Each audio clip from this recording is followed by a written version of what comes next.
इस देश में एक भी मस्जिद अपने हाथ से नहीं बनाई। तुमने हर मंदिर तोड़ा और उसके ऊपर गुम्मद बना दी, तुमने कुछ नहीं बनाया। अगर तुम्हारा इस्लामिक आर्किटेक्चर नाम का कोई फ्रॉड था तो भाई मुझे बताइए, सऊदी अरब में कितने ताजमहल बने हैं, कितनी कुतुब मीनार बनी हैं? झूठे मक्कारों, किसी के मकान पे कब्जा करके नेम प्लेट लगाने से तुम्हारा मकान नहीं हो जाता। अगर इतना ही आर्किटेक्चर था तो कुछ दिखाई देता ना हमें। तुम जिन जगहों का हवाला देते हो, ईरान 77 से पहले क्या था, तुमने क्या बना दिया? और तुम्हारी तो ख्वाहिशात भी बड़ी अजीब और गरीब हैं। तुम इस देश से यहूदियों को समाप्त करना चाहते हो, वो शैतान है तुम्हारी निगाह में। काफिरों को खत्म करना चाहते हो, वो भी शैतान है तुम्हारी निगाह में। लेकिन मूर्खों, तुम्हें यहूदी की बनाई AK-47 से ही समाप्त करोगे उसे? तुमसे कुछ नहीं बनाया गया अभी तक। तुम कट्टा बना सकते हो, चाकू बना सकते हो। उसी काफिर के हथियार और उसी यहूदी के हथियार से तेल निकला, तब तुम्हें पता चला कि यहां तेल है, नहीं तो तुम्हारे लिए चंदा हो रहा था पूरी दुनिया से।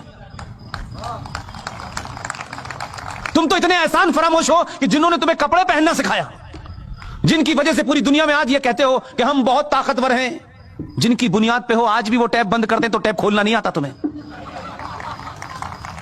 चटाई और लोटा लेकर के अल्लाह को याद करने से कुछ नहीं होता।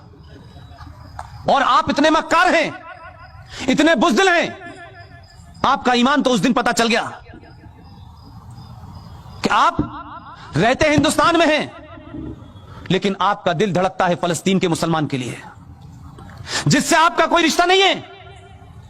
लेकिन अगर फलस्तीन के मुसलमान के लिए भारत की सरकारों पर दबाव बनाया जाए कि साहब फलस्तीन के हकों की, उनके मानव अधिकारों का हनन हो रहा है, तो हम इजराइल से संबंध नहीं रखना चाहिए, आपने भारत की बौनी सरकारों के सामने दबा दिया होगा, डरा दिया होगा, या भारत की सरकार इजराइल के साथ संबंध न रखे क्योंकि आपको तकलीफ होती है कि वहां जो आतंकवादी हैं, जो हमास है, जो इजराइल के लोगों से लड़ती है। आप मुझे बताइए, आपकी सारी ईमानदारी, आपकी ताकत कहां चली गई जब इसी मुल्क के बॉर्डर से लगता हुआ एक मुल्क है चीन,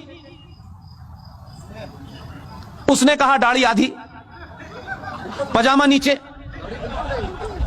अजान बंद, मस्जिद खत्म, रोजा आधा, और मोहम्मद का नाम रखा तो ऊपर। कितने मक्कार मुसलमान हैं, ये जोकर नहीं जाता कभी। ये कहे हिंदुस्तान में खड़े होकर के कि ईरान के अंदर, चाइना के अंदर मुसलमानों के साथ बड़ी नाइंसाफी हो रही है, यहां से कहोगे यहीं से उठवा लेगा वो। एक लफ्ज नहीं बोले। हम जैसे शरीफ लोग जो बार बार आपकी बातों में आ जाते थे, आप कभी हमें कव्वाली सुनाते हो, कभी आप हमें गजल सुनाते हो, हम तारीफ कर देते हैं तो आपको लगता है कि हम पागल हैं। हमें भी पता है आप क्या कह रहे हैं। वो एक है उत्तर प्रदेश में, सॉरी मध्य प्रदेश में, बहुत पुराना है, धूप में ज्यादा रहा है तो रंग ज्यादा गोरा हो गया उसका, बात बात में शेर बताता है।